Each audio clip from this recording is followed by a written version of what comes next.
bastante importante para nuestra historia, porque las consecuencias de lo que sucedió en este periodo, que es el periodo que va del 76 al 83, ha dejado sus marcas, ha dejado sus señas. Yo en realidad no tenía intenciones de hacer diríamos, un análisis pormenorizado, aunque algo lógicamente vamos a trabajar sobre esa etapa, sino tratar de marcar algunas líneas históricas que nos permiten entender por qué se dio ese golpe de Estado, qué características tuvo, a qué, de alguna manera, hay como en la historia argentina y en la historia de todos los países, lógicamente, hay como líneas que trascienden el tiempo, es decir, hay cosas que sucedieron a finales del siglo XIX que todavía estamos viviendo sus consecuencias o lo que se decidió, lo que se planteó. Inclusive, empezando a hablar desde el momento fundacional del Estado argentino. El momento fundacional del Estado argentino no fue una reunión de amigos que decidieron hacer una constitución en la cual todos estaban de acuerdo. El momento fundacional fue el resultado de conflictos históricos que se venían dando, conflictos que inclusive no se resolvieron al momento de la Constitución. Ustedes saben que Buenos Aires tardó varios años más en reconocer la Constitución. Y uno se pregunta, bueno, ¿por qué sucedió esto? Y bueno, evidentemente porque había intereses que se defendían desde el puerto de Buenos Aires que tenían alguna contradicción con lo que venía sucediendo en las provincias del interior, que también dependían de ese puerto fundamentalmente para en algunos casos poder exportar. Pero además venía toda una historia que también, si uno quiere retrotraerse en el tiempo, al 25 de mayo de 1810. Ustedes recuerden que en ese momento tampoco todos estaban de acuerdo sobre qué características debía tener la independencia, y hubo muchos conflictos que atravesaron prácticamente todo el siglo XIX. Entonces yo creo que para poder entender, o sea, para poder comprender eh, todo lo que sucedió en cada una de las etapas de nuestra historia, es necesario, por un lado, contextualizarlo con lo que pasaba en el mundo, porque evidentemente, si bien ahora se habla de la globalización, la situación de vinculaciones del capitalismo a partir de su surgimiento y desarrollo ya fue estableciendo un circuito internacional que hacía, que vinculaba a los países de distintas maneras, ¿no? Hay un aspecto que es importante de tener en cuenta. En esta etapa fundacional de la Argentina, es decir, sobre finales del siglo XIX, de mitad del siglo XIX hasta el final, el mundo estaba de alguna manera dominado por una de las potencias en las cuales se había desarrollado la revolución industrial, digamos, fue el primer país donde comenzó la industrialización a partir del desarrollo tecnológico. Ese país era Inglaterra. Inglaterra tenía una presencia en el mundo que la vinculaba con todos los países y que tenía, ustedes recuerdan que en algún momento nosotros hemos hablado de las teorías que estaban detrás de los planteos. Bueno, Inglaterra fue digamos, el lugar donde nacieron las ideas liberales más clásicas, más tradicionales. De hecho, Adam Smith y David Ricardo eran dos teóricos que dieron muchos elementos, inclusive para la actualidad, los liberales que sostienen ciertas ideas se basan en los principios de estos dos pensadores, ¿no? Entonces Inglaterra comenzó su etapa de expansión, su etapa de desarrollo, de crecimiento, ¿no? A partir de este planteo de la teoría liberal, ¿no? De la economía de mercado, etcétera, etcétera. Sin embargo, a medida que se producía el avance tecnológico y por lo tanto el desarrollo industrial de Inglaterra, empezaron a quedar un poco retrasadas, o sea, un poco abandonadas las ideas del liberalismo clásico y el Estado en Gran Bretaña, digamos la corona, salió apoyando a la conquista y a la vinculación de Inglaterra con los países con los cuales Inglaterra tenía comercio que le favoreciera. Fundamentalmente los países que proveían materias primas para ese crecimiento industrial que se estaba dando.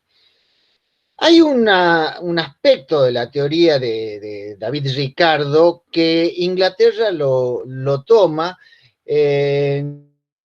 diríamos, lo pone en marcha, ¿no? Y es la idea de las ventajas comparativas. ¿Qué significa las ventajas comparativas? Que en la expansión de la revolución industrial inglesa, sostenían, Inglaterra promovía, por un lado, las teorías, las ideas del liberalismo, pero en la práctica no las realizaba, y en realidad lo que buscaba era que en cada país que fuese, diríamos, posible el desarrollo de determinada producción, eso debía ser especializado. Esas eran las ventajas comparativas. Es decir, la Argentina, ¿qué podía producir? ¿O tenía tierras para producir qué? Y bueno, tenía tierras para producir alimentos, ¿no? Y para producir ganados. Entonces Argentina debía dedicarse a producir alimentos y a producir ganados. Otros países podían dedicarse a producir o a extraer minerales. Chile, por ejemplo, el cobre. Y así pasó con todos los países donde Inglaterra se expandió, ¿no? O sea, donde Inglaterra empezó, diríamos, su proceso de expansión. Eso que Lenin, digamos, lo define como la etapa del imperialismo, ¿no? Es la etapa donde la producción industrial inglesa necesita tener nuevos mercados y por lo tanto buscar esos nuevos mercados con los cuales establecer un sistema de intercambios extrayendo las materias primas y los productos de esos países y vendiendo los productos industrializados que se estaban produciendo a partir de la revolución industrial. Entonces Inglaterra, por un lado, establece con la Argentina una situación, diríamos, de compromiso político entre quienes eran dueños de las tierras, de la Pampa, esas tierras que habían sido arrebatadas a las comunidades originarias, ¿no? La famosa conquista del desierto. Bueno, ese sector producía los bienes que Inglaterra demandaba, cereales y carne. Después carne, digamos, al principio carne seca, después la carne enfriada a medida que se fueron desarrollando las tecnologías del enfriamiento de las carnes. Entonces, la Argentina, diríamos, definió un modelo de producción basado fundamentalmente en la producción primaria, es decir, carne y cereales para la exportación. Eso que, digamos, por qué menciono esas cosas? Porque ahí nace un grupo de poder que va a tener, diríamos, una permanencia y una continuidad hasta la actualidad. O sea, si uno ve cuáles son los conflictos que se plantean hoy, ya en el siglo XXI, y vamos a ver que hay un montón de aspectos que vienen desde esa situación originaria. Es decir, ahí hay un grupo de poder que se organiza y que se consolida alrededor del puerto, y eso hace que este grupo de poder trate de mantener ciertas condiciones para poder seguir desarrollándose. Y eso los enfrenta, perdón,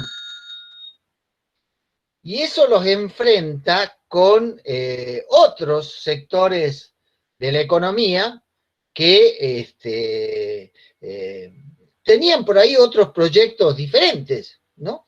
Perdón que voy a cerrar acá el celular.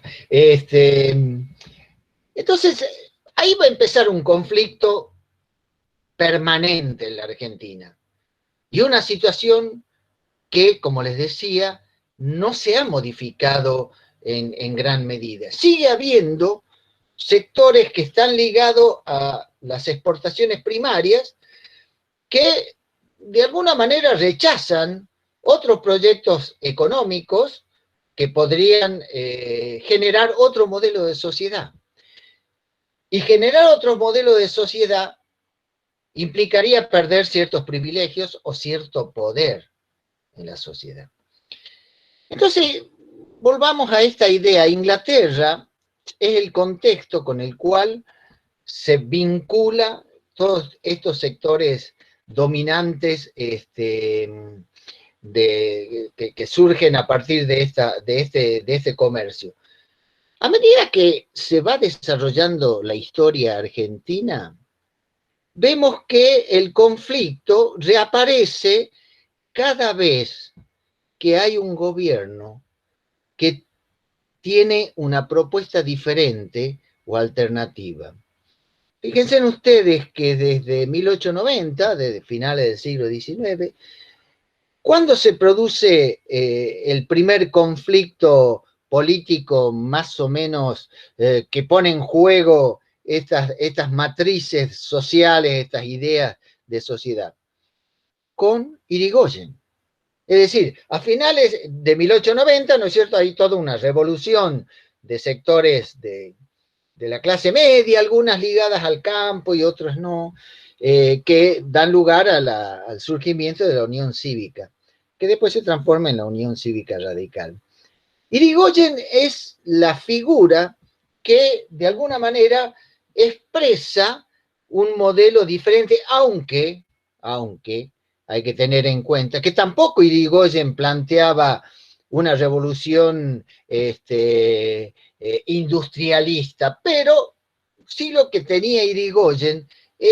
una raigambre social y cultural con sectores de la sociedad que no pertenecían a esas élites dominantes, ¿no?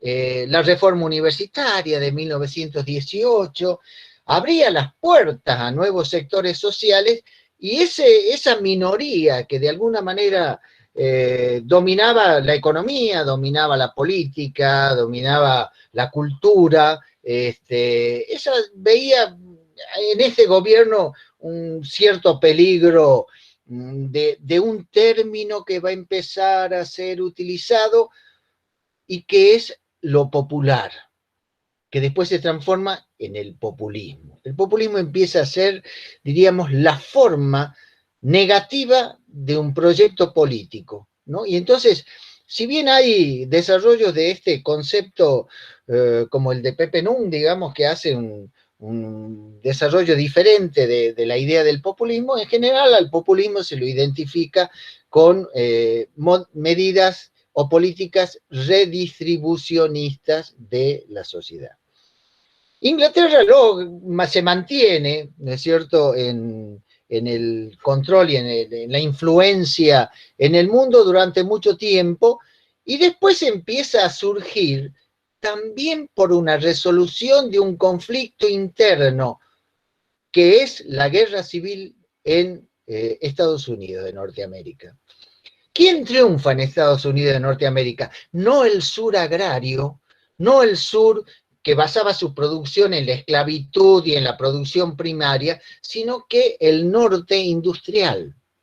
Es decir, el norte industrial, y por lo tanto en Estados Unidos también se impone una política de desarrollo de las industrias, y eso hace que Estados Unidos también empiece a ocupar un espacio central en la política mundial.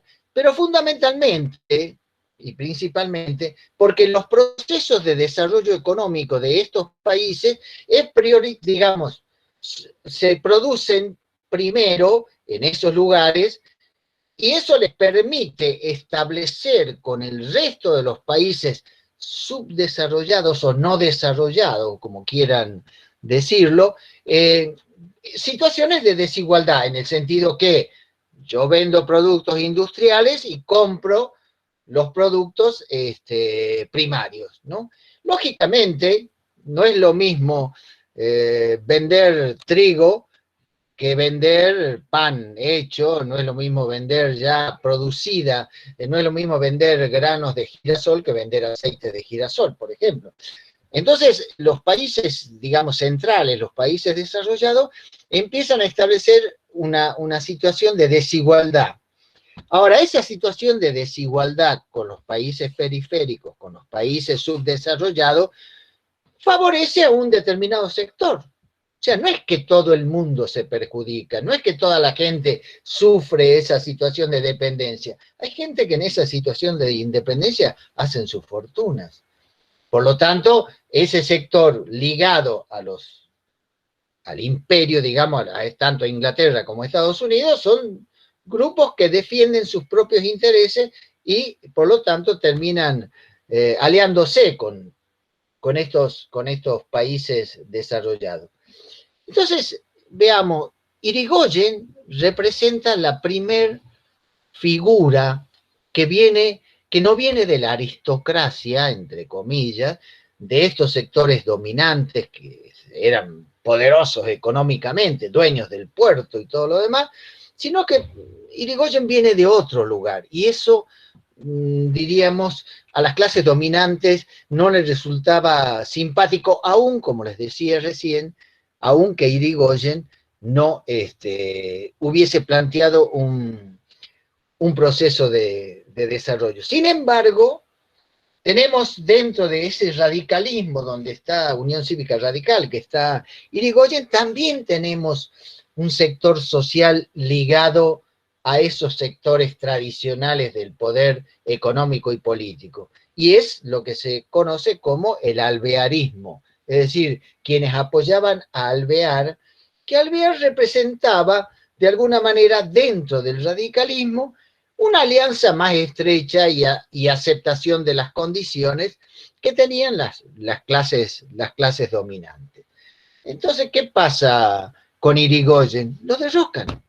Es decir, viene Irigoyen, viene Alvear, vuelve Irigoyen, ¿no es cierto? Y al poco tiempo lo derrocan a Irigoyen. ¿Por qué? Porque no era confiable para estos sectores dominantes, y entonces ahí, bueno, la revolución que lo derroca a Irigoyen también se da en un contexto mundial que va a reformular algunas de las cosas de lo que venía sucediendo. ¿Qué reformula? Que la Argentina dependía de todos los productos industriales porque no los había desarrollado. Por lo tanto, Argentina seguía vendiendo, o lo único que podía vender era productos primarios, pero la crisis del 29 había hecho que los términos del intercambio se vean afectados. Un poco para poder referenciarlo con cuestiones actuales, es lo que pasa hoy en el mundo. Digamos, la Argentina tiene cosas para vender, todos los países tienen cosas para vender, pero no todos los países pueden comprar. Primero porque tampoco hay consumo. La pandemia, por ejemplo, ha hecho que la gente consuma mucho menos. Los productos primarios para ahí son lo necesario, pero se ha dejado de lado mucho consumo de otras cosas, ¿no? Es decir, por eso digo que también cuando uno analiza las situaciones locales tiene que referenciarlas con las situaciones internacionales, porque hay cosas que se explican por eso. Bueno, la caída de Irigoyen, ¿qué es lo que replantea? Replantea, o la crisis del 30, replantea el modelo. Es decir, no se producían los bienes que eran necesarios y tampoco Inglaterra seguía comprando los productos que compraba, porque por una cuestión geoestratégica priorizaba Australia o las colonias que tenía Nueva Zelanda. Es decir, Inglaterra va a generar, diríamos, una protección de sus intereses también en una perspectiva geopolítica estratégica, es decir, no va a abandonar a Australia, que era una de sus conquistas, de sus ocupaciones. Entonces prioriza esos países. Al priorizar esos países para comprarles los productos primarios, la Argentina queda relegada. Al quedar relegada la Argentina, ¿cuál es la estrategia de quienes dan el golpe en el 30? Y bueno, hay que empezar a generar industrias. Pero los que tenían que generar industrias no estaban convencidos de un modelo industrial. No era esa burguesía que en Europa había surgido de las revoluciones y que buscaba conquistar la economía, la política, la cultura, la filosofía. No era esa burguesía. Acá la burguesía había sido una burguesía agraria. Por lo tanto, en el 30, quienes ponen en marcha el proceso de sustitución de importaciones son sectores que no estaban convencidos de que la Argentina debía hacerlo. Nosotros esto lo hemos escuchado muchas veces en el discurso, es cuestión de que se pongan a ver inclusive algunos de los videos que nosotros siempre les recomendamos, ¿no es cierto? Que algunos dicen, la Argentina, ¿por qué se va a dedicar a producir lo que produce Alemania, lo que produce Francia, lo que produce... No, nosotros dediquémonos a lo nuestro, dediquémonos a la vaca, dediquémonos a la soja, por eso desmontan en todos lados para plantar soja, porque están convencidos de que hay que seguir con ese modelo.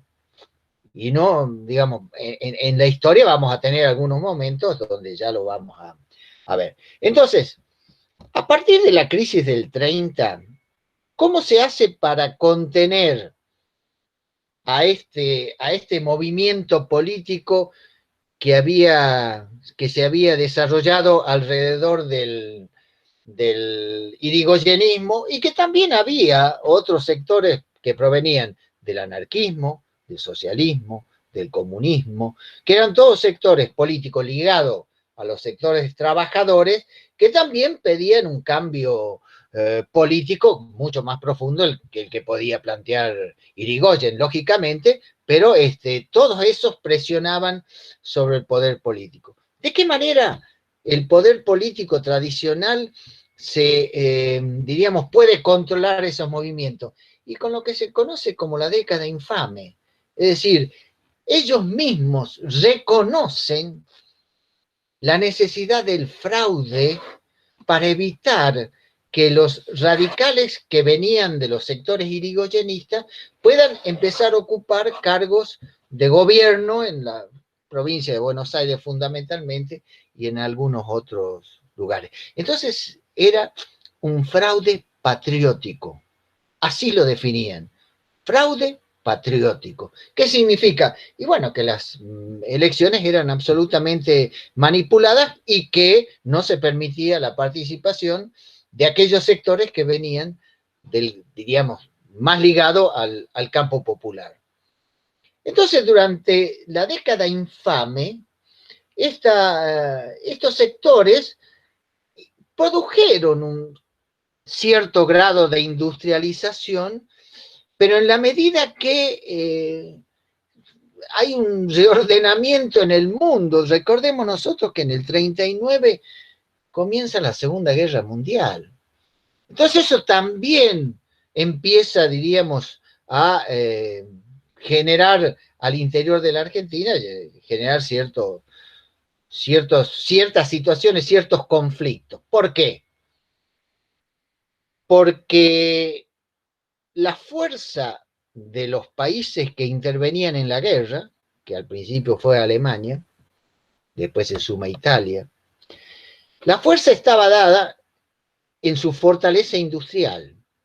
Es decir, Alemania, después de la Primera Guerra Mundial y después de todo lo, digamos, las exigencias que le hicieron los que derrotaron a Alemania, Alemania fue generando una, digamos, una industria que cada vez se hacía más poderosa, una industria, diríamos que de industria pesada, digamos, que producían hierro y producían cosas, digamos, de elaboración, ¿no? Eh, entonces el modelo alemán, de alguna manera, tiene influencia sobre ciertos sectores del ejército argentino, porque el ejército argentino se formaba en esa época, se formaba en Alemania. Los oficiales, así como después los oficiales de la Argentina fueron a formarse en Estados Unidos, en las escuelas de las Américas y en todos esos lugares, en esa época se formaban en Alemania. Por lo tanto, hay un sector de militares nacionalistas que plantean la necesidad de que la Argentina, para poder ser un país con presencia en el mundo y en el contexto latinoamericano, debe desarrollar la industria. Eso hace que Perón, de alguna manera, encabeza ese movimiento con otros militares que coincidían con ese modelo, y ahí vemos nosotros nuevamente cómo el surgimiento del peronismo genera un conflicto con los sectores tradicionales de la economía argentina, con estos sectores que yo les vengo diciendo que eran sectores que defendían los intereses de la pampa húmeda, producción primaria exportable a los países desarrollados. Entonces Perón plantea un proceso de industrialización, plantea un proceso de cambio del paradigma, si queremos llamarlo así, tecnológico, impulsa el desarrollo de la industria argentina. Impulsa además, otro elemento que me parece que es muy importante tenerlo en cuenta, impulsa la necesidad de la creación de un mercado de consumo interno, porque el mercado de consumo en la etapa de los gobiernos conservadores, tradicionales, el consumo estaba dado en las familias ricas, se podían hacer mansiones trayendo mármol de Carrara, de Italia, o se podían traer, qué sé yo, diseños árabes o, qué sé yo, cerámica árabe.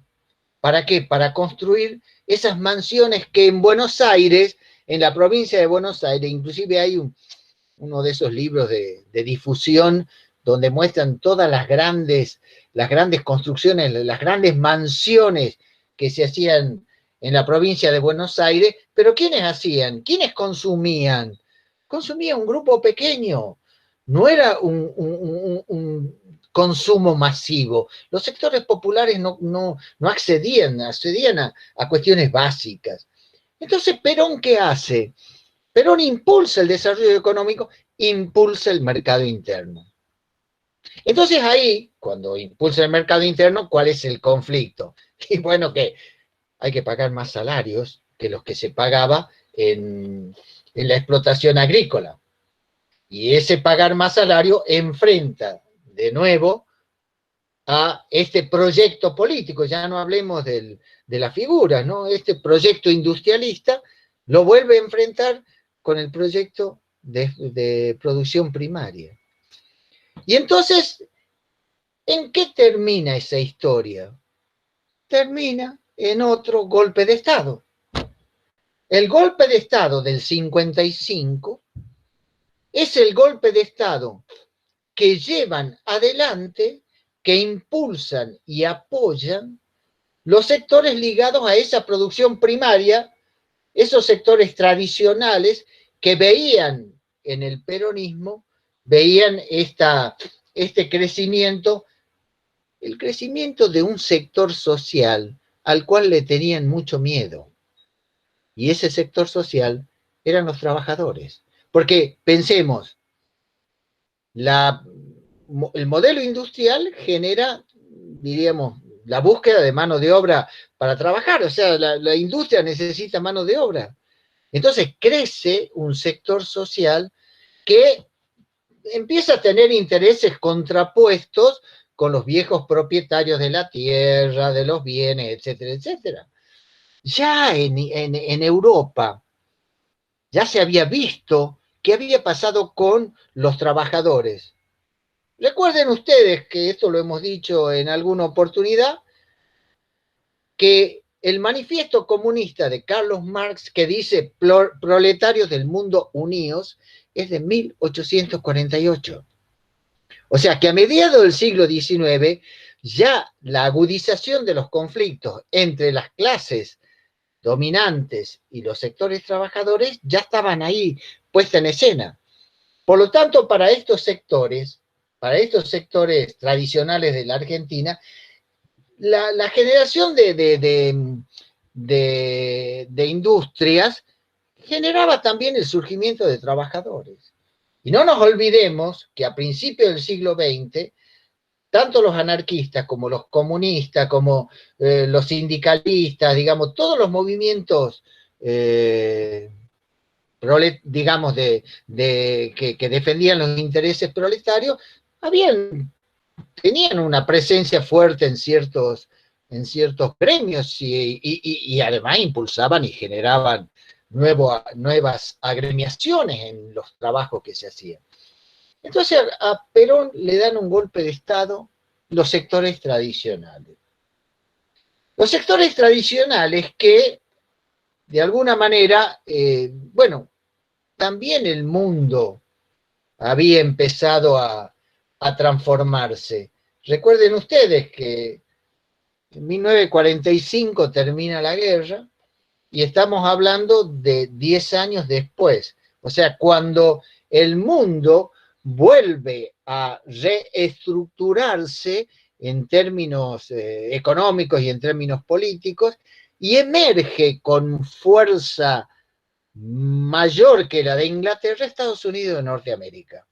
¿Por qué? Porque es el único país que interviene en la guerra, pero que no sufre la guerra en su territorio. O sea, Estados Unidos no tiene bombardeos como lo tuvo Inglaterra, como lo tuvo Francia, como lo tuvo Alemania. No, Estados Unidos, entonces, Estados Unidos emerge como la potencia, diríamos, industrial, porque las guerras producen un desarrollo tecnológico por esta necesidad de avanzar y de poder dominar a los otros. O sea, nosotros hoy estamos haciendo esto que estamos haciendo a través de Internet, porque Internet fue una acción estratégica generada por los científicos, digamos, que trabajaban ligados a las guerras en Norteamérica. Digamos, Internet es el nuevo medio. Entonces, el avance tecnológico, lo que hay en el desarrollo de las nuevas tecnologías, de las nuevas energías. Recuerden ustedes que la Segunda Guerra Mundial termina con Hiroshima y Nagasaki, o sea, con la utilización de las bombas atómicas para destruir 2 ciudades de Japón, para obligar a Japón a rendirse. Sin embargo, esa energía nuclear después empieza a tener otra utilización. Y tenemos usinas que dan energía eléctrica que son nucleares. Y tenemos estudios que se realizan sobre los seres humanos con una tecnología que tiene la utilización de la energía nuclear. Entonces, hay un cambio que se va produciendo en el mundo y ahí aparece Estados Unidos como la potencia dominante. Ahora, ya el mundo, en esa etapa, el mundo queda dividido. Recuerden ustedes, cuando hablábamos de esta etapa, el mundo queda dividido en 2 grandes proyectos políticos. Uno liderado por la Unión de Repúblicas Socialistas Soviéticas, que se definían como comunismo, y otro liderado por Estados Unidos y ese planteo, diríamos, del desarrollo del capitalismo, impulsa las teorías económicas de mercado, como lo vamos a ver rápidamente. Entonces, Estados Unidos empieza a tener una presencia mayor y empieza a tener la misma necesidad que tienen muchas potencias de poder controlar ciertos ámbitos que de alguna manera le garanticen la provisión de ciertos bienes. ¿Por qué Estados Unidos interviene en Irak? ¿Por qué Estados Unidos tiene intenciones de dominar o someter a Irán? Porque son países petroleros. Ya se quedaron con Libia, que derrocaron a Gaddafi, ¿no es cierto?, para quedarse con el petróleo. ¿Por qué? Porque necesitan la provisión de bienes que están en la base de su sistema productivo. Entonces Estados Unidos empieza a asentarse y empieza a generar esta búsqueda de control político sobre ciertos ámbitos a los cuales temían que las revoluciones sociales avanzaran. Por un lado la Unión Soviética, el modelo de la revolución de los trabajadores, por otro lado Estados Unidos, y en el medio queda América Latina. Y en esa América Latina quedamos nosotros. Entonces Estados Unidos, así como Rusia podía ejercer el dominio y el control sobre Polonia, Hungría, Rumania, Yugoslavia, poco menos, pero como muchos países de lo que se conocía como el noreste europeo, Europa del Norte, Estados Unidos establece también relaciones de subordinación de los gobiernos latinoamericanos. Y también genera una política de control, diríamos, y de formación de las Fuerzas Armadas que, recordemos, en el caso de la Argentina no había participado junto a Estados Unidos en la Segunda Guerra Mundial, cosa que Brasil sí lo había hecho, y la derrota del peronismo abre las puertas a un cambio en el modelo militar que pasa del modelo nacionalista a un modelo más integrado a esta idea y a esta política y a estos intereses de los Estados Unidos. Entonces los militares empiezan a ser formados dentro de estas escuelas de formación de oficiales, y ahí también no solamente se le inculcan los valores, los principios de lo que ellos sostienen como valores permanentes y universales, ¿no? Entonces se va formando un nuevo sector, digamos, dentro, ya los militares nacionalistas, aquellos militares que habían participado con Perón, no nos olvidemos que muchos de esos militares fueron fusilados, ¿no? Cosa que nunca se habla del general Valle y de los militares que fueron fusilados en la época del golpe de Estado del 55, que eran militares nacionalistas. Entonces acá hay un corrimiento ideológico de los sectores de esta nueva formación de los militares. Corrimiento ideológico que sostiene la misma alianza histórica que habían mantenido los militares en la Argentina. Recordemos que las grandes fortunas en la provincia de Buenos Aires siempre tenían alguna vinculación con los militares. Por ejemplo, no es casual que Martínez de Hoz sea el ministro de Economía en el golpe del 76, en la dictadura del 76. Martínez de Hoz venía de una familia de terratenientes de La Pampa. Pero bueno, ya vamos a llegar a eso. Entonces, esta nueva camada de militares que ya estaban, diríamos, compenetrados con la visión que desde Estados Unidos se tenía del mundo, empiezan diríamos, a tratar de impulsar un modelo de desarrollo, pero ya no ese modelo de desarrollo que había planteado Perón de un modelo nacional, sino un modelo de desarrollo permitiendo el ingreso de los capitales extranjeros, cosa que Perón no había, digamos, se había negado por lo menos hasta casi el final de su gobierno, ¿no? Entonces se abre la puerta al ingreso de inversiones extranjeras que vienen a generar productos de consumo, pero sobre la base de la exportación de las ganancias. Entonces vienen la General Motors, viene Ford, vienen Westinghouse, vienen todas las empresas para fabricar algunos bienes acá, otros se los seguía comprando.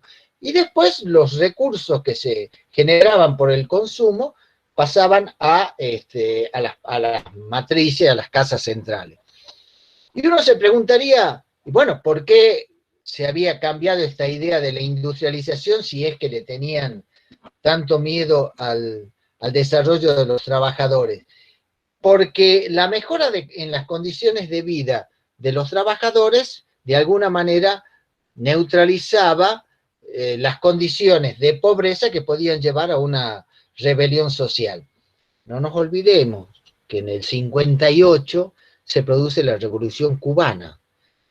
Y esa Revolución Cubana, que aparece como un movimiento de reivindicaciones frente a una dictadura, empieza a acercarse ideológicamente a la Unión Soviética. Entonces, en este reparto del mundo entre capitalismo y socialismo, el bloque socialista ponía un pie en América, que era Cuba. A partir de ahí, bueno, sabemos, el bloqueo de Estados Unidos a Cuba es por esa razón, porque Cuba significa la presencia de otro modelo social que competía en términos ideológicos, en términos políticos y en términos económicos con los Estados Unidos. Entonces, Estados Unidos fortalece sus vínculos con los gobiernos, con los militares de los países latinoamericanos.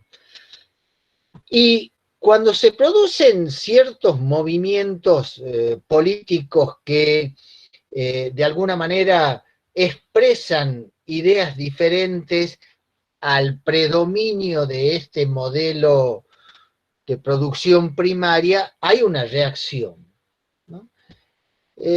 Frondizi, por ejemplo, es la expresión del modelo desarrollista, ¿no?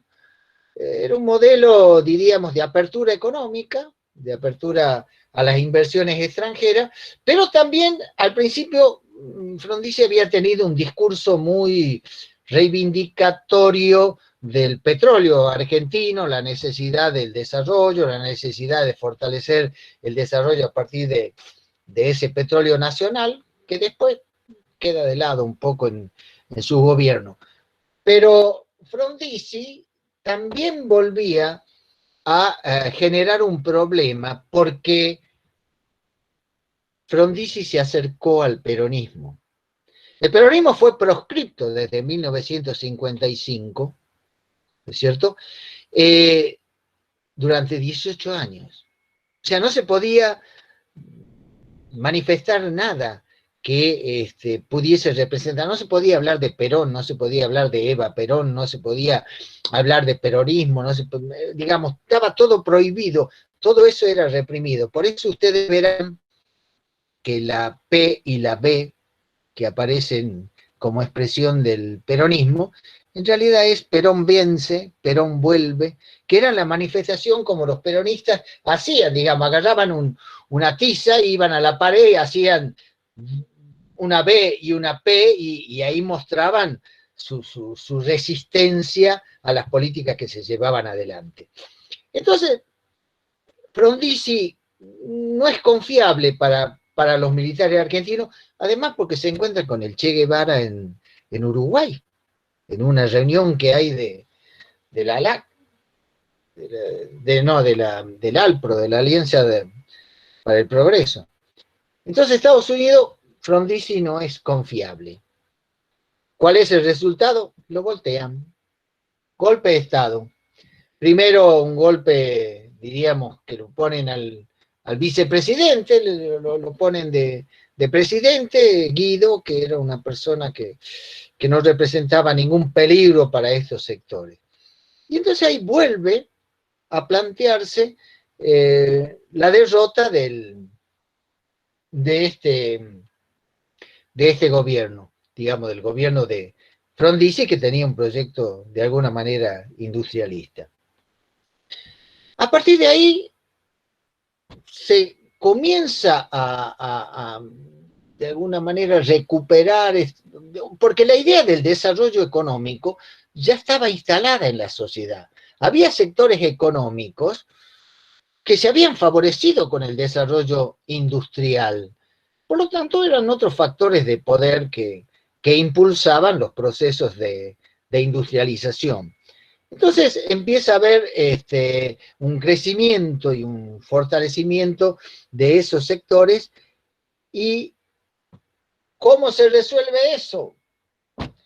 Con el golpe de Estado de 1966. ¿Quién da el golpe de Estado de 1966? Un sector del ejército que era liderado por Onganía, ligado a los sectores más tradicionales de la política y de la economía y del pensamiento, inclusive religioso, pertenecían a ciertos grupos ligados a la conducción de la Iglesia Católica. Entonces da el golpe en el 66 y se instala nuevamente. Cada vez que llegaban los militares, ellos planteaban que venían para hacer renacer la nación, pero que después iban a ir, ¿no? Que en algún momento, cuando la cosa ya estuviera estabilizada, iban a volver. El gobierno del 66 tuvo, diríamos, su fortaleza durante mucho tiempo, pudieron controlar a la sociedad, pero la efervescencia social también se venía incubando. ¿Y dónde explota? En el Cordobazo. En 1969 se produce el Cordobazo, se produce una convergencia en Córdoba entre los sectores trabajadores ligados a las empresas de producción automotriz, que había Fiat, Ford, Chevrolet en Córdoba, y sectores estudiantiles que venían siendo, digamos, influenciados por todo el movimiento juvenil europeo que había terminado con aquella rebelión famosa del mayo de 68 francés. Porque yo, bueno, no lo dije, pero lógicamente, después que se producen, diríamos, la recuperación económica de Alemania, de Francia, etcétera, etcétera, a partir de la política que Estados Unidos impulsa, Europa empieza a generar lo que después hemos conocido y hemos conversado, que es el estado de bienestar, digamos, o sea, empieza una política de redistribución. ¿Por qué? Porque primero necesitaban del mercado interno, como todo modelo de desarrollo industrial necesita tener un mercado interno para garantizarle y evitar las fluctuaciones que a veces se dan cuando depende de las exportaciones.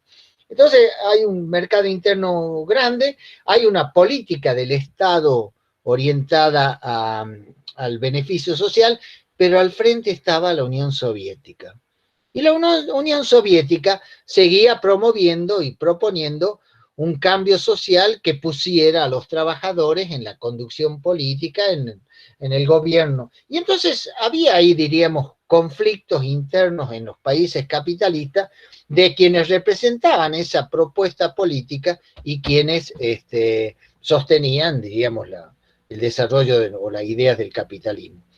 Mayo del 68 francés se produce una explosión de movimientos que buscaban transformar esas realidades de esos modelos sociales que se importaban desde los Estados Unidos. Y en Estados Unidos se da también una reacción de la juventud muy grande, que es la famosa reacción de las comunidades hippies, las comunidades de paz, amor, drogas en algunos casos, la marihuana, ¿no? Todo eso era, digamos, lo que se incorporaba como rechazo, digamos, como una búsqueda de rechazar ese modelo acartonado que representaba el pensamiento conservador de Estados Unidos y exportado a Europa. Entonces, en el 69, en la Argentina, hay una rebelión, digamos, una movilización que se expande por todo el país. Digamos, en Córdoba, después se hace el rosariazo, se empieza a hacer cordobazo, rosariazo, todos eran azos, el salteñazo en esa época. Hubo acá inclusive una movilización que llegó a las puertas del Club 20 de Febrero, que era la expresión de los sectores más tradicionales. Digamos, hay toda una movilización muy grande, y entonces el gobierno de Onganía cae. La caída del gobierno de Onganía representa, lógicamente, una situación, diríamos, de búsqueda por parte de los sectores dominantes, una búsqueda de una salida que pudiese garantizarles mantener esa permanencia en el poder económico, político, etcétera, etcétera. Sin embargo, hay un hecho que no lo pueden desconocer, y es que durante todo este periodo de la historia argentina, la proscripción del peronismo no había impedido que, o sea, el peronismo no había desaparecido. El peronismo seguía teniendo presencia. El peronismo seguía teniendo fuerza en sectores populares, en sectores trabajadores, fundamentalmente en las organizaciones gremiales, pese a que se los había tratado de reemplazar en algunos periodos, como en la época de Onganía, se cambiaron sindicatos, se detenían a las dirigencias sindicales que protestaban y se ponían nuevas dirigencias sindicales. O sea, había todo diríamos, el peronismo seguía vivo.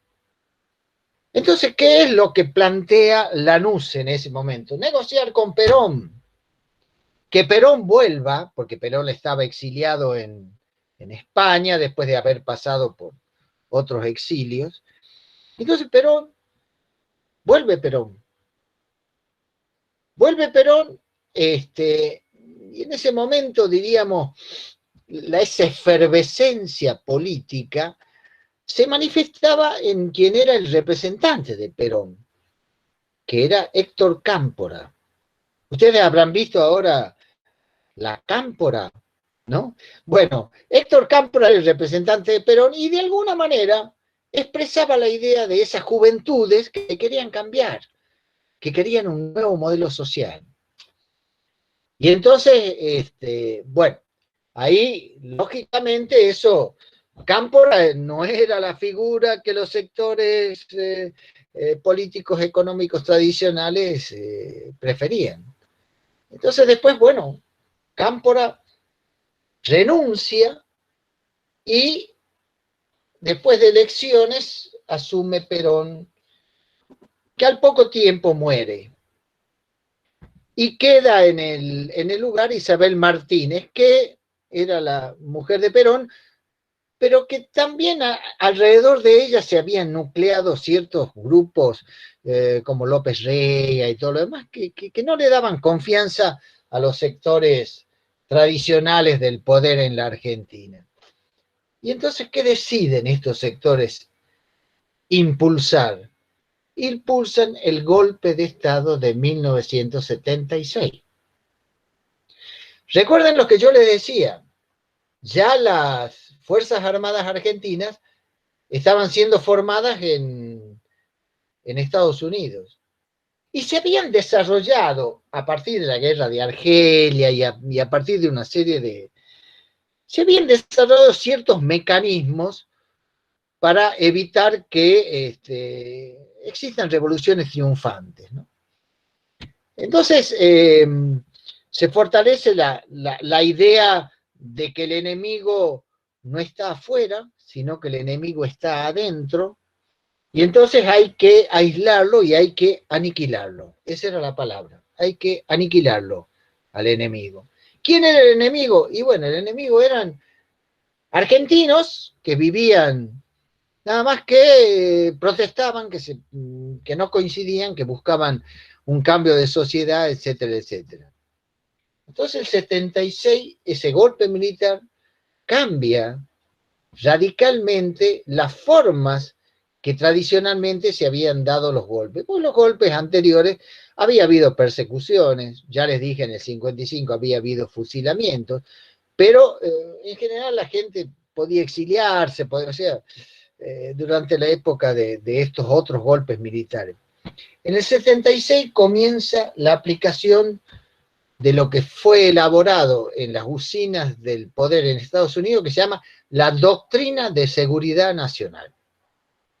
La Doctrina de Seguridad Nacional es una forma de concebir la seguridad de los estados, de la seguridad de los países, ¿no es cierto?, a partir de considerar esto que les decía, que el enemigo es interno. Y el enemigo es interno y no es fácil de diferenciar.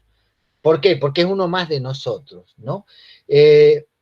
Entonces, ahí empieza, diríamos, la aplicación de estas políticas, de la doctrina de seguridad nacional. Alguien quería preguntar, creo que vi un cartelito que decía que querían preguntar. Era un aviso, No, ¿no? Sí. no era para si algún estudiante quería acotar o preguntar algo que podría abrir el micrófono. Solo eso. Bueno, no sé. Es una síntesis de la historia muy apretada, muy ajustada.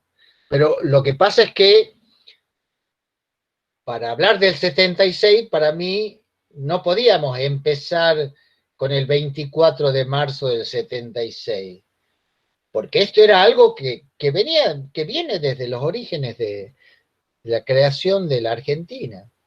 Y no ha desaparecido, sigue habiendo estos enfrentamientos entre los sectores políticos y económicos fundamentalmente. Bueno.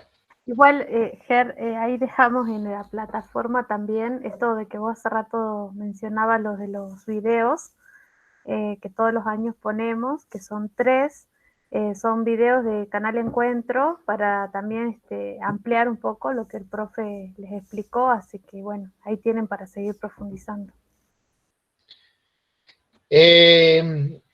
Bueno, el golpe del 76 entonces, lo primero que se plantea es que no hay plazos, sino objetivos.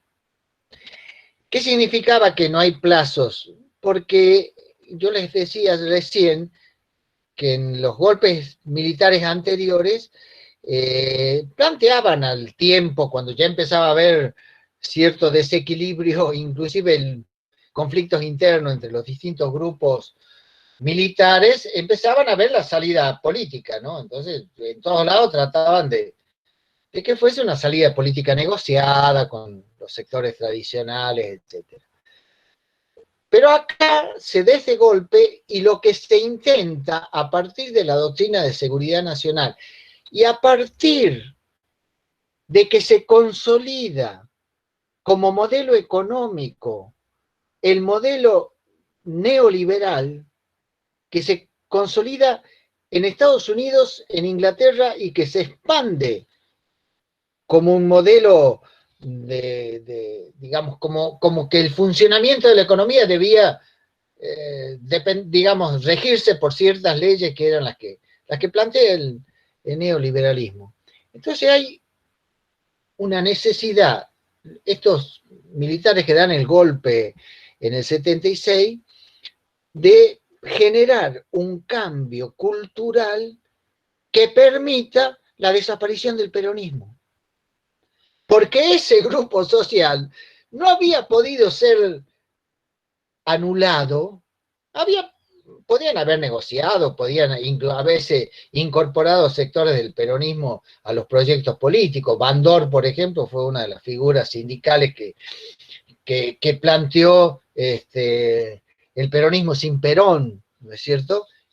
O sea, había sectores, pero la base política no se mantenía. Y se mantenía también en muchos sindicatos.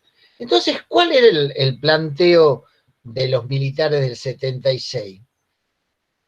En términos económicos, abandonar definitivamente los modelos de desarrollo industrial. O sea, volver al modelo agroexportador, también así que los ministros de Economía que participan en esa época, ¿qué plantean? Abrir el mercado, cuando se abren el mercado al ingreso de producciones extranjeras, lo que termina sucediendo es que quienes producen en la Argentina eso no pueden competir con los productos importados, muchas veces porque los productos importados llegan a precios mucho más bajos hasta que se controla el mercado. Una vez que desaparecieron las competencias locales, el precio lo ponen quienes lo producen. Esa es una estrategia económica muy, muy común. No sé, alguien, Ezequiel ha levantado la mano. Ahora sí. Muy buenas tardes, ¿cómo están? Muy bien. Yo me acuerdo en años anteriores que usted había hablado de cómo habían dejado mal parada a la industria argentina. Había un ejemplo de un comercial que, por ejemplo, para deslindar el consumo argentino, es decir, de producción argentina, había una silla de producción nacional que se caía al que se sentaba y una silla de producción importada era más resistente.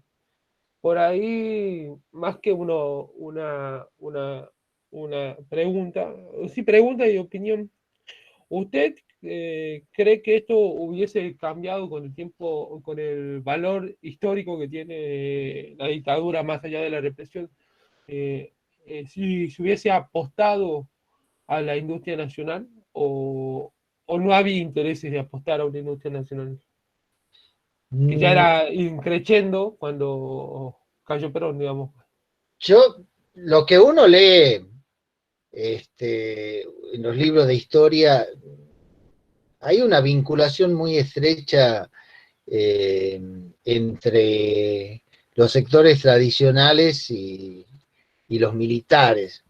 Recuerden ustedes que inclusive dentro de los militares hay una cierta separación jerárquica, ¿no? Por lo menos antes se lo veía más, ahora después que retornamos a la democracia, eso ha desaparecido. Ha desaparecido no porque no exista, sino porque antes estaba más presente. Uno era los de infantería y otros eran los de caballería. Los de caballería siempre estuvieron ligados a los sectores tradicionales, porque bueno, el caballo, el campo y todo lo demás, digamos.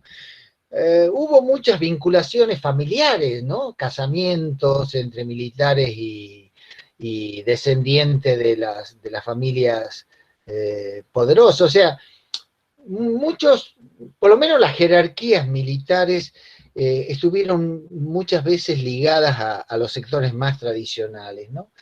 Hay un libro que yo siempre lo recomiendo, que es de Lori Sanata, que hay otros textos de Lori Sanata que no me convencen tanto, pero este se llama El Estado Liberal a la Nación Católica. Es muy interesante cómo él muestra ese periodo de finales del siglo XIX, principios del XX, cómo se va consolidando. Los sectores más tradicionales de la política, de la economía y de la cultura en la Argentina tienen una fuerte ligazón con los sectores de la iglesia más conservadores, ¿no? A diferencia de lo que ha sucedido en otros países, como es el caso de Brasil, yo no sé si esto ya lo he mencionado, pero lo repito, es decir, en Brasil surgió la teología de la liberación, que todavía está ahí, Leonardo Boff, uno de sus teóricos, que había sectores de la iglesia ligados a los sectores más pobres.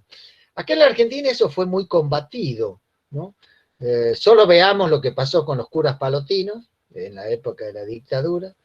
Solo veamos, diríamos, cómo tratan dentro de la iglesia a los curas de opción por los pobres, a los curas antes el tercer mundo, que eran los curas que formaban parte de estos movimientos políticos progresistas. Entonces las iglesias católicas, digamos, los sectores que conducen el catolicismo en la Argentina, han establecido una alianza bastante constante y permanente con los sectores de poder económico, de poder político, por lo tanto, esto que les estoy diciendo. Entonces hay por ejemplo, yo les decía recién, los cursillos de la cristiandad comenzaron a generalizarse en la época de Onganía. Onganía se declaraba cursillista. ¿Y qué eran los cursillos de la cristiandad? Y bueno, eran reuniones de sectores, de grupos sociales ligados al poder económico, ligados al poder político, que hacían una especie de retiros espirituales que todavía se mantienen. Acá en Salta hay retiros espirituales. ¿Y quiénes son los invitados a esos retiros espirituales? Y siempre alguien que después va a tener que decidir, y a veces deciden en contra de los propios principios de la religión, pero bueno, esa es otra historia. Entonces, en el 76 se da de nuevo esta convergencia. Es más, digamos, cuando uno ve la película esta que le dice María Rosa que está ahí primero ven la propaganda esa de la silla, y segundo ven, diríamos, cómo la iglesia, digamos, las autoridades eclesiásticas participan y de alguna manera aplauden el golpe. Y no solamente eso, sino que también los industriales, aquellos industriales que le tenían miedo al peronismo, que le tenían miedo a los derechos que Perón había establecido, el aguinaldo, las vacaciones pagas, las vacaciones, y una serie de políticas sociales, salud, vivienda, educación, eran cosas que de alguna manera irritaban a ciertos sectores del empresariado, que prefieren que no haya leyes laborales, que prefieren que no haya por ejemplo, las jubilaciones. Fíjense ustedes las polémicas que se arman en la Argentina hasta la actualidad, si las amas de casa, llamadas amas de casa, pueden jubilarse o no. Y hay algunos que dicen que sí, cómo no, si lo que han trabajado en su casa ha sido a veces más que lo que se trabajaba afuera. Y otros dicen, no, ¿cómo puede ser que el Estado regale la plata? Bueno, esos son los debates por derechos. Y Perón ya había dado derechos. El aguinaldo, por ejemplo, las vacaciones, las casas, los planes de vivienda, la salud, la educación. Hay que ver lo que era en la época de Perón, lo que eran los hogares escuela, ese que está frente a la terminal de ómnibus, que hoy no es nada, pero ahí es donde estaban los chicos que los padres trabajaban, entonces estaban, diríamos, con pensión, media pensión durante toda la semana mientras los padres trabajaban. Pues sí, todas esas políticas sociales irritaban a ciertos sectores y hoy también irritan. O sea, es solamente ver alrededor de uno para darse cuenta que hay cosas que siguen irritando. Y entonces se dicen cosas, bueno, sí, estos vagos, los fomentamos a los vagos, con los planeros, con esto, un rechazo a planes sociales, a planes de ayuda, a la búsqueda de igualdad, de igualar en las condiciones, que es lo que de alguna manera planteó el peronismo y otros movimientos populares en la Argentina, ¿no? Pero bueno, ese es... Entonces en el 76 se instala Martín de Hoz, que es una expresión económica de los sectores tradicionales, apertura de la economía, por lo tanto quiebra de las industrias nacionales, y nuevamente el sector tradicional de la política y la economía vuelve a tener presencia en la Argentina. Y para evitar las reacciones se aplica esto que les decía de la doctrina de seguridad nacional, que tiene como elemento elaborado la idea del desaparecido. El desaparecido, la idea del desaparecido no es una casualidad, es una elaboración. Porque la desaparición de una persona evita, en nuestra tradición occidental y cristiana, evita el duelo. El duelo no se cierra. ¿Cuándo se cierra el duelo? Cuando uno está en presencia del ser querido. Pero cuando no está, no se sabe si está vivo. Eso lo dijo hasta Videla lo dijo con una frialdad terrible. Dice, no sabemos si está vivo, si está muerto. Está desaparecido. Pero eso no era una genialidad. Eso era una elaboración. Porque eso hacía que la familia, por temor a que se afectara la situación de esa persona que estaba detenida, no se moviera, no saliera. Acuérdense lo que fue las madres de Plaza de Mayo. Las madres de Plaza de Mayo, cuando cuentan la historia, cómo empezaron ellas ellas iban a la casa de gobierno a tratar de averiguar qué pasaba con sus hijos. Y entonces se juntaban las mujeres ahí alrededor de la pirámide para ir a averiguar en la casa de gobierno, y venía la policía y le decían, circulen, circulen, circulen. Y entonces ellas empezaron a circular alrededor del monumento ahí, y después empezaron a ponerse un pañuelo en la cabeza para identificarse entre ellas. Digamos, la historia argentina en esta etapa es una historia que no podemos dejar de releerla, de repensarla, de analizarla, porque las consecuencias siguen vigentes. Bueno, el 76 fue eso, el 76 fue un golpe muy fuerte a los sectores populares, y lógicamente ahí se volvió a instalar la idea del populismo. Es decir, todo aquello que no responde a ciertos parámetros que tienen que ver con el pensamiento conservador tradicional es populismo. Entonces, las políticas sociales es populismo, las políticas de protección a la vejez es populismo, todo el término populista se instaló en todos los lugares. Estuve releyendo este texto de Blaustein y Subieta, que se llama, decíamos ayer, la prensa argentina bajo el proceso. Hay una parte de la introducción que me parece que es muy interesante para quien quiera profundizar sobre estos temas, sacar una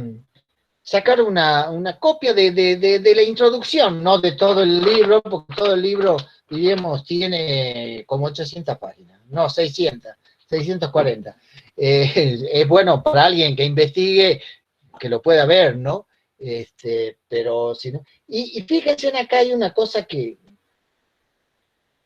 tiene que ver con esta carrera, con la prensa. El único documento oficial al que presuntamente debería remitirse el imperio de silencio que envolvió a la prensa argentina, nace el mismo 24 de marzo del 76 y corresponde al comunicado número 19 de la Junta Militar, que establecía penas de 10 difundiere, divulgare o propagare noticias, comunicados o imágenes con el propósito de perturbar, perjudicar o desprestigiar la actividad de las Fuerzas Armadas, de seguridad o policiales. Sigue en esta introducción haciendo un análisis del papel que jugó La Nación, Clarín, la prensa, con referencias muy claras y muy concretas a las declaraciones. ¿Cómo no salía nada, digamos, ninguno de los diarios, inclusive el Buenos Aires Herald, que era un diario inglés, era el único que por ahí sacaba algunas cositas. Estaba prohibido sacar fotos de procedimientos, estaba prohibido hacer referencia a desaparecidos o muertos. Digamos, todo era crear ese hálito de misterio que lo que hacía era disciplinar a la sociedad. porque eso es lo que se propuso, disciplinar a la sociedad. Mientras tanto, lo que se planteaba era que en el largo plazo, a diferencia de los otros golpes militares, se iba a generar la heredad. Se iba a ir construyendo un movimiento político que pudiera canalizar el modelo de desarrollo que sostenían estos grupos de poder primarios y que eran profundamente antiperonistas. Y disculpen que lo insista de ese término, porque así es, digamos, es cuestión de ver la historia nada más. No es que solamente eran anticomunistas, antisocialistas, todos los movimientos populares. Pero lo que pasa es que el peronismo expresaba de alguna manera a los movimientos mayoritarios, ¿no? Entonces, fue una época de mucha persecución política, lógicamente. Rodolfo Walsh y todos los que conocemos de la prensa que fueron, que lo hicieron desaparecer, lo mataron. En algunos casos los mataron, en otros casos. Hay muchos casos, hay muchas historias que están ahí en esta introducción del texto que es interesante para tomar en cuenta y ver la verdadera dimensión de lo que fue digamos, la prensa durante este periodo. Una prensa silenciada, una prensa perseguida, no se podía decir nada, no se podía hacer nada. A veces en algunos diarios dejaban así pasar alguna idea, diríamos, pero no había información, no se sabía lo que estaba pasando en la Argentina. Y esa era una de las estrategias. Bueno, ese es el golpe del 76. El golpe del 76 es la restauración conservadora que se proyecta como futuro a la creación de partidos, el Partido Renovador de Salta. En todas las provincias había un partido que expresaba ese proyecto de generar un movimiento político que pudiese competir, fortalecido por el apoyo que el Estado le podía dar, que pudiese competir con los movimientos populares. Y bueno, hay que estudiar quienes integran cada uno de los partidos provinciales, hay que ver quiénes integraron en Salta el Partido Renovador, inclusive actualmente, y cuál es su postura, cuál es su forma de ver el mundo, a quienes defienden, a quienes combaten. Para poner un ejemplo, ¿no es cierto? Yo pongo el ejemplo de lo que está cercano, ¿no es cierto? En Tucumán también había, en el Chaco también había, todos eran partidos políticos locales, que en el caso de Tucumán después es el partido político que lleva adelante Bussi, y hoy lleva adelante el hijo del que fue militar en esa época. Entonces, la estrategia fue esa, ¿no? Recuperar los valores tradicionales, recuperar la economía agroexportadora, y el 76 abrió la economía y bueno. Y después esos sectores tradicionales van a seguir manteniéndose, cambian las estrategias. Estados Unidos se da cuenta que los gobiernos militares al final todos terminaban abandonando el proyecto. Eso sucedió en la Argentina, sucedió en Brasil con el golpe de 64. Entonces, esto ya es una interpretación, lógicamente. Empiezan a buscar otras estrategias que pudiesen tener, digamos, que de alguna manera pudiesen cumplir esa función de contención social y de control de la sociedad. Y comienzan a desarrollar la formación no ya de militares, sino de jueces. Y empiezan a llevar a los jueces a hacer cursos en Estados Unidos, maestrías en Estados Unidos, todas esas, digamos, esa forma de convencer a cuál es el modelo de justicia que debe regir.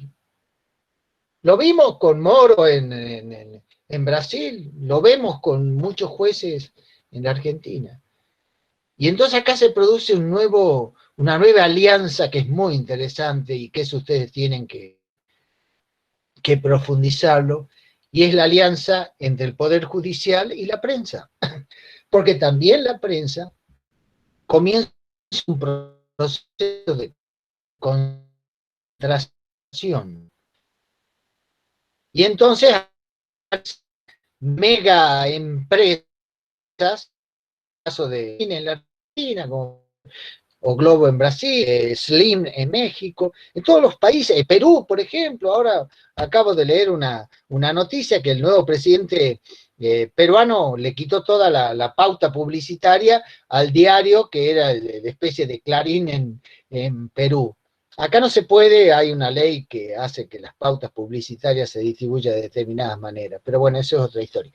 Pero lo que quiero decirles es que la concentración de los poderes se da, concentración tecnológica, entonces tenemos diarios, radios, televisión, internet, muchas de estas cosas que pasan por el monopolio. Entonces la nueva estrategia, fíjense ustedes, en Bolivia dieron un golpe militar, pero enseguida tuvieron que llamar a elecciones, porque, digamos, la sociedad es como que las sociedades latinoamericanas, por toda la experiencia vivida, ya no resisten, tampoco los movimientos populares, y ya no resisten golpes militares tradicionales. Entonces buscan otras nuevas estrategias, que van a ser los temas que seguramente vamos a tratar en el segundo cuatrimestre, pero bueno,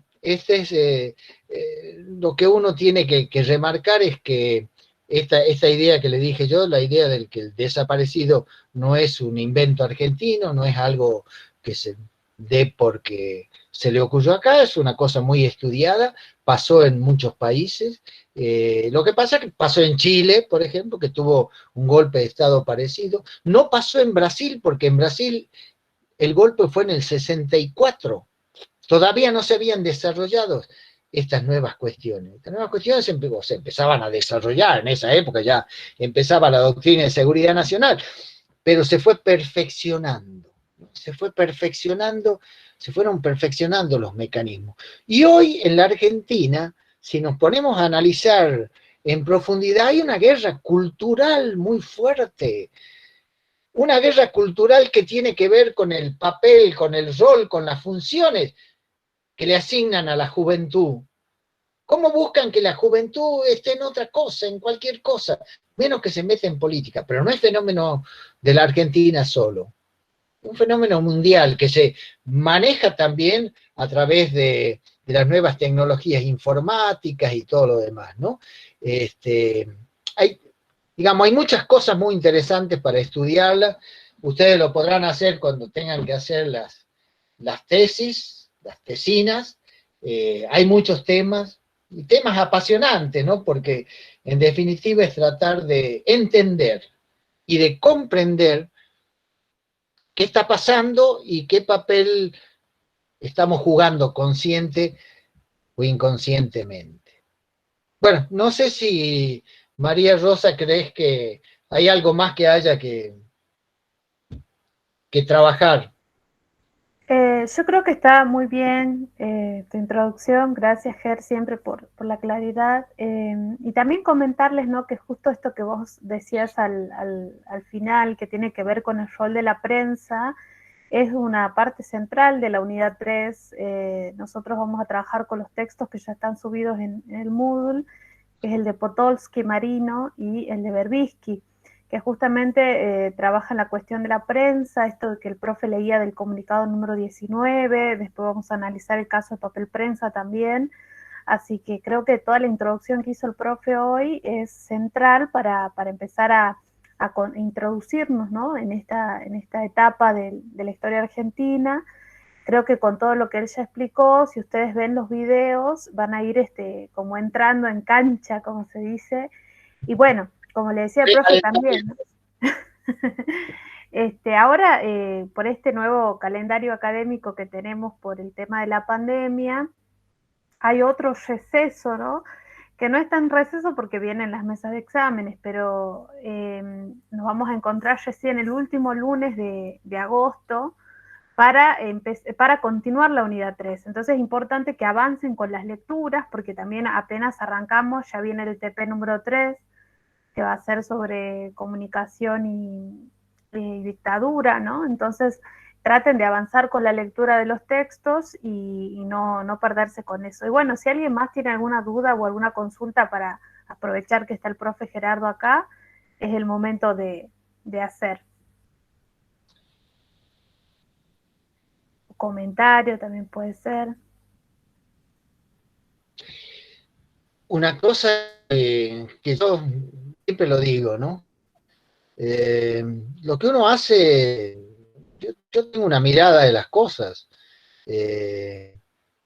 Ustedes tienen que buscar la mirada que ustedes quieren, que se sienten más cómodos, ¿no? Y creo que ese es el desafío del estudiante universitario, ¿no? No quedarse con lo que yo puedo decir. Vean ustedes, busquen, vean qué cosa es lo que coinciden o no, digamos, cuál es la visión que ustedes tienen. No se queden solamente con lo que nosotros decimos. Busquen, indaguen, lean. Van a ser comunicadores y comunicadoras mucho más sólidos en la medida que ustedes mismos tengan los elementos, ¿no? Sí, tal cual. Bueno, ¿alguien más? Entonces, si no hay dudas, si no hay consultas, bueno, eso, recuerden de ir avanzando, y después los TP2 los estamos corrigiendo en estos días, así que en esta semana seguro van a tener las novedades. Aquellos que estén desaprobados tienen para presentar el recuperatorio hasta el 8 de agosto. Y después, nada, cualquier duda o consulta que vaya surgiendo en este tiempo, nos escriben ya sea al mail o a la plataforma, y ahí vamos respondiendo. Y bueno, creo que hasta acá podemos llegar con la clase de hoy. Y bueno, Bueno, ¿les parece?